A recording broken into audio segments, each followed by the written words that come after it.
so drunk, and he went in and he sat down at the piano, and he and who was playing next to him? Don Randy, I think. And everybody, I mean, he was actually talking. He never spoke. And everybody was like coming in, did you see Leon? Did you see Leon? And so everyone was like just looking at him, and he was being really funny too, because I never heard him say a word. For more than 40 years, Cher kept one chapter of her life with Leon Russell almost entirely to herself. While the world celebrated them as two music legends, there was another story behind the scenes that she rarely spoke about. Now, at 80, Cher is finally opening up, revealing why Leon remained one of the most important people she ever knew. So, what has Cher finally said about Leon Russell? And why has she waited so long to tell this story? Join us as we uncover the remarkable truth behind one of music's most overlooked connections, the moment when everything was possible. Before either of them knew how their stories would unfold, they were moving through the same Los Angeles music scene at a time when it felt like history was being written almost every night. The biggest stars, the best session musicians, and tomorrow's legends all seemed to exist in the same handful of recording studios, clubs, and late-night hangouts. It was the kind of place where one conversation could change a career, and one friendship could last a lifetime. Leon Russell wasn't the face on the album covers, but he was the musician other musicians couldn't stop talking about. As one of the most in-demand session players in Los Angeles, his piano found its way onto hit after hit, helping shape the sound of an entire generation long before most people ever learned his name. Around the industry, his reputation spoke louder than his fame. Cher experienced the opposite. After I Got You Babe turned Sonny and Cher into global stars, she became one of the most recognizable faces in entertainment almost overnight. But even as her own career exploded, she paid close attention to the artists working behind the scenes, the ones whose talent everyone in the business respected. It didn't take long for those two worlds to collide. What began as mutual admiration grew into a connection that quietly outlasted changing trends, shifting careers, and decades of life in the spotlight. Looking back, it's easier to see that their friendship wasn't random at all. It was built in one of the most extraordinary creative communities popular music has ever seen. The Los Angeles music world was not large. The professional musicians who defined it knew each other, worked with each other, appeared on each other's records, showed up at the same studios and the same parties and the same clubs. Leon Russell, by the late 1960s, was at the center of all of it, not just as a session player, but as someone who had his own creative vision for what he wanted to make. He had a house in the Hollywood Hills on Sky Hill Drive that became a gathering place and unofficial headquarters for a community of musicians, many of them originally from Tulsa, who were finding their way in Los Angeles and using his space as a base and a refuge. Cher was moving through this same world during its most electric period, absorbing everything it had to offer, developing her own taste and her own sense of what was worth paying attention to musically. When Leon Russell began releasing his own music, she was paying attention. And what he made when he stepped forward was something that changed the way she understood what a song could do. That special song. In January 1970, at A&M Studios in Hollywood, Leon Russell sat down at a piano and recorded a song he had written in approximately 10 minutes. He played it in a single take. He sang it himself, in that voice that cracked at the edges and seemed to be barely containing something enormous beneath its surface. And when it was done, he put it on his debut solo album without releasing it as a single, because he had written it, imagining Frank Sinatra singing it, not himself. The song was called A Song for You, and it became one of the most covered pieces of music in the history of American popular songwriting. Over 200 artists recorded it in the decades that followed. Whitney Houston recorded it. Donny Hathaway recorded what became the most famous version after Russell's own. The Carpenters used it as the title track of their 1972 album. Willie Nelson recorded it with his acoustic guitar. Ray Charles recorded it. Amy Winehouse recorded it at home before she died, and the recording ended up on a posthumous album because it was too beautiful to keep private. Aretha Franklin recorded it. The song had been written about an unnamed person. Leon always deflected questions about who, saying he had written it for somebody he had an argument with, someone instrumental in teaching him about songwriting, never quite closing the door on the mystery. And it became a vessel for every listener's specific, unnamed feeling about the most important person in their own life. Cher recorded A Song for You in 1972 for her album Foxy Lady. The recording sat in her catalog quietly, without the fanfare that surrounds her bigger hits, but it revealed something about where she was musically and emotionally in that period. Her marriage to Sonny was fracturing by then. They officially separated in 1972 and divorced in 1974. And the choice to record this particular song was not an accident. Leon Russell's Los Angeles at that moment was simultaneously the most glamorous and most chaotic place in American music. The Mad Dogs and Englishmen tour of 1970, which Leon had organized around Joe Cocker, and which featured a traveling band of dozens of musicians moving across the country, had made him a figure of mythological proportions in the rock world. Billboard magazine named him the top concert attraction in the world in 1973. He had acquired the Church Studio in Tulsa, a converted church that became one of the great recording spaces of that era. Elton John, who would spend the rest of his life describing Leon as a mentor and an inspiration, had been introduced to American audiences partly through his association with Russell, who played guitar at Elton's debut at the Troubadour in Los Angeles in 1970.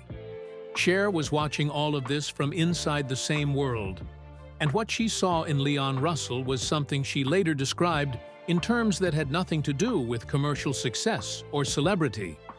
She saw someone who played music from a place that was completely genuine, who had no version of himself that was manufactured for an audience, who gave everything he had every single time he sat down at a piano, regardless of whether the house was sold out or half empty. That quality, the absolute commitment to the music itself, without concern for how it looked, was something she recognized because she had spent years surrounded by people who had it and people who didn't. The Wrecking Crew world and what it gave her. The Los Angeles session musician world that Leon Russell had inhabited and helped define before he became a solo artist was something Cher had her own complicated relationship with. Sonny Bono had built their early career on exactly that infrastructure.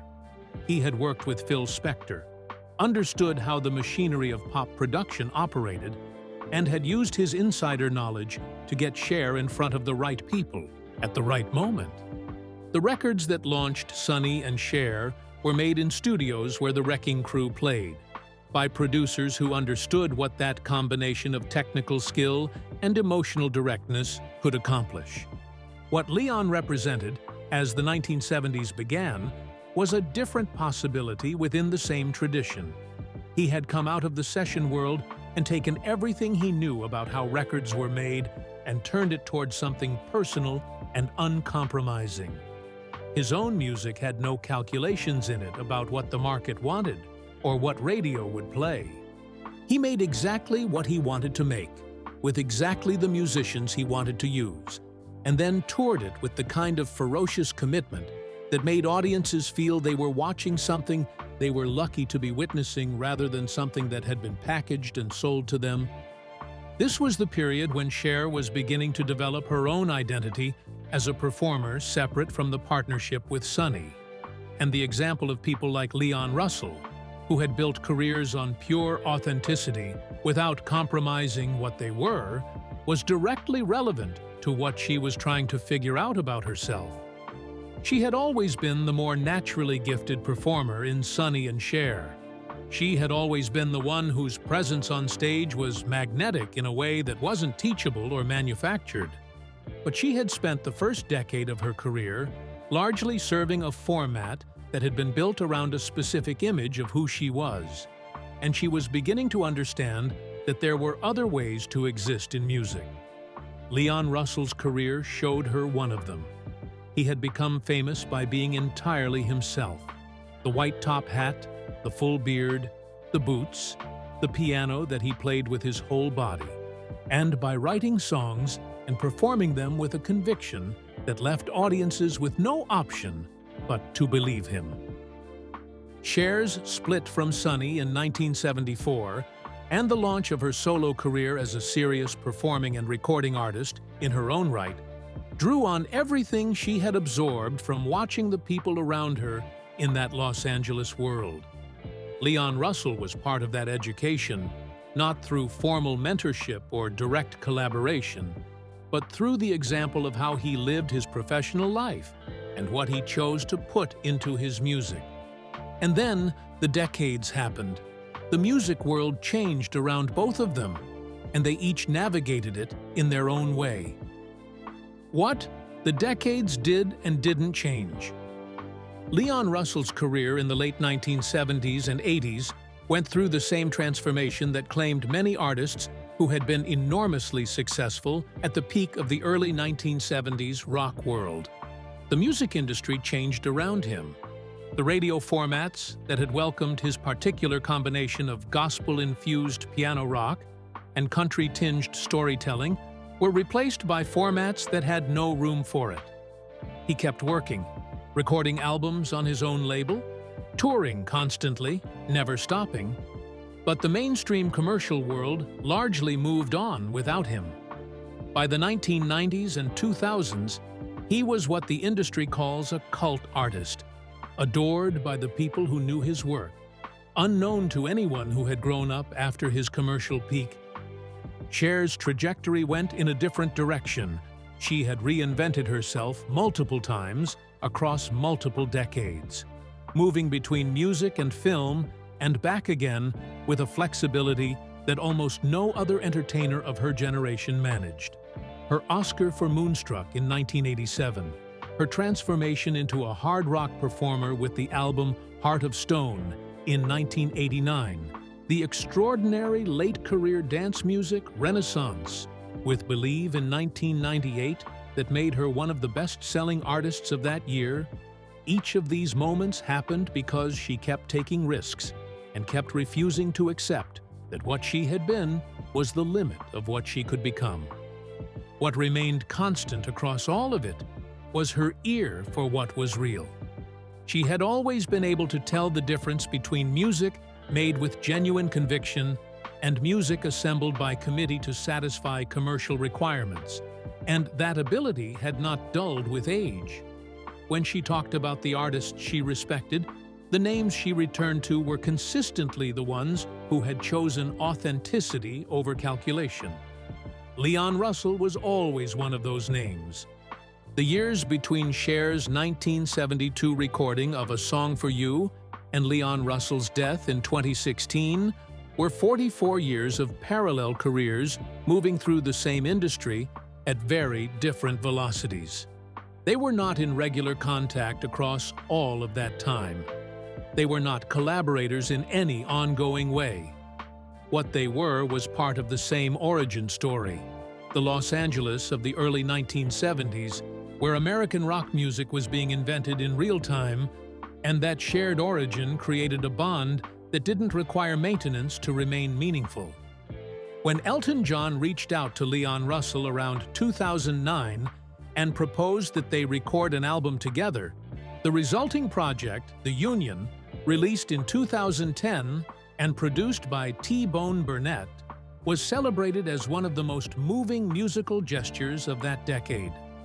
Elton had spent years telling anyone who would listen that Leon Russell had changed his life, had given him the confidence to believe in his own music at exactly the moment when confidence was what he most needed. The album returned Leon to a level of public attention he hadn't experienced in years, earning a Grammy nomination and reintroducing him to an audience that had forgotten him. Cher watched this happen and understood exactly what it meant.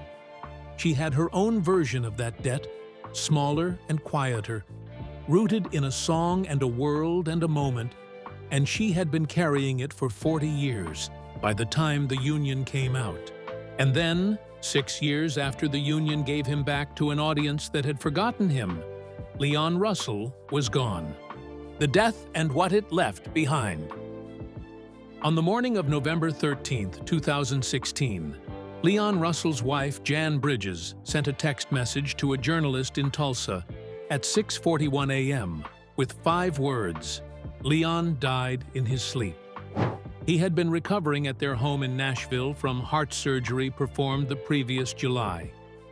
He had been looking forward to getting back on the road in January. He had a nationwide concert tour planned for 2016 and had been thinking about what he wanted to do next.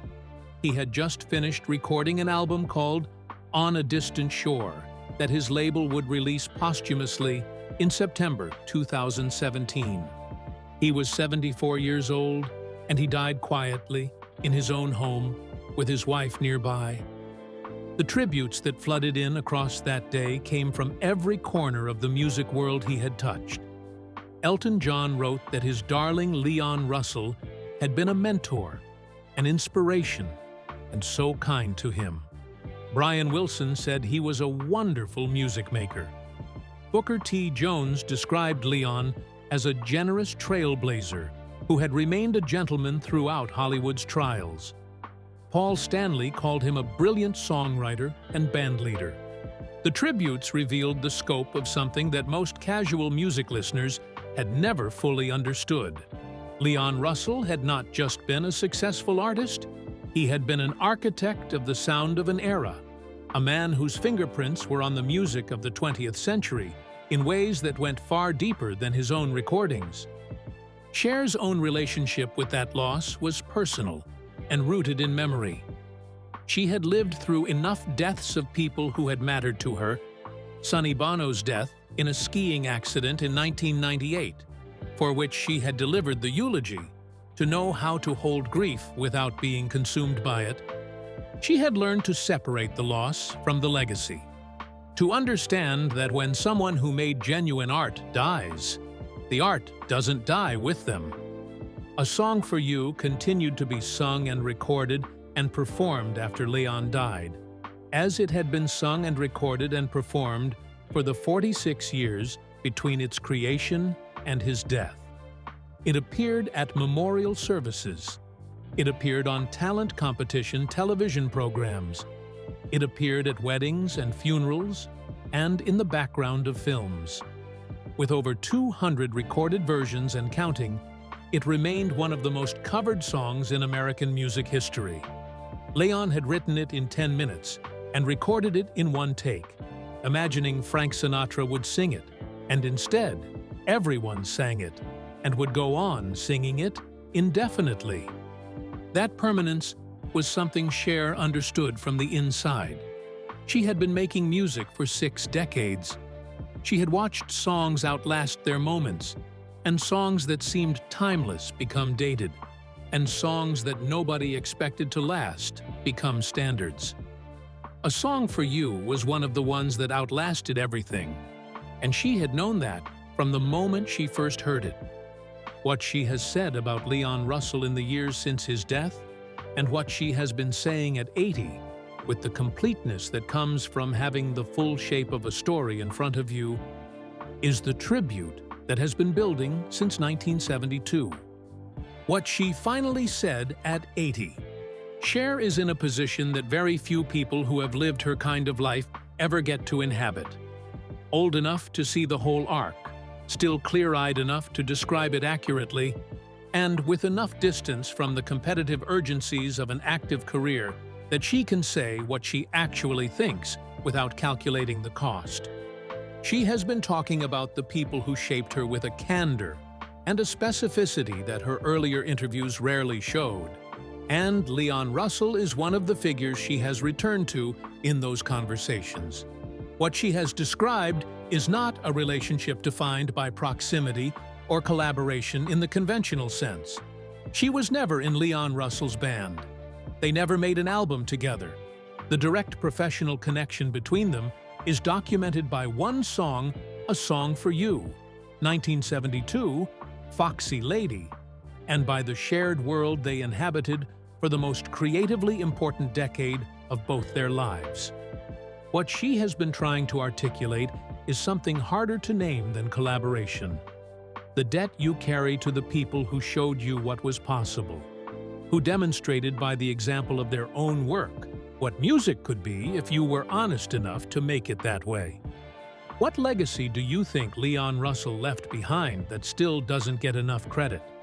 And what does it say about an artist when the songs they wrote outlast not just their own career, but the careers of most of the people who covered them?